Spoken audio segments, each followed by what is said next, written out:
Welcome back to Venture Vibes. Don't forget to subscribe to the channel and hit the notification bell so you never miss the latest updates, and share this video with friends who care about real stories, not myths. Many people believe lies about Malaysia in 2025, but the truth is very different. One common belief is that Malaysia has completely removed fuel subsidies, forcing everyone to pay market price. In reality, the government has not fully eliminated subsidies.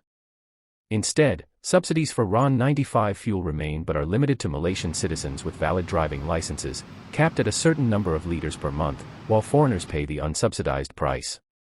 This shows that while reforms are happening, the country is still cushioning its people from global market shocks. Another widespread myth is that Malaysia's savings from subsidy reforms amount to Rm 8 billion annually. This figure made headlines when first announced, but the government later corrected it, saying the real savings would be closer to Rm 2.5 to 4 billion per year. While still significant, it shows that initial projections were exaggerated and the government adjusted its expectations after reviewing the policy's real impact. It's also believed that Malaysia's trade agreements, especially the Regional Comprehensive Economic Partnership, are static and will not change. The truth is Malaysia is playing an active role in expanding RCEP. The government has announced that Kuala Lumpur will host the next RCEP summit to discuss improvements and even consider welcoming new members. This shows Malaysia is pushing for greater influence in shaping global trade in Asia. Some people think Malaysia completely ignores its refugees and asylum seekers. The reality is more complex. Malaysia currently hosts nearly 190,000 refugees and asylum seekers registered with the UNHCR, including over 110,000 Rohingya. While it is true that they lack full legal status, education, and protection under local law, the situation is not as simple as saying Malaysia does nothing.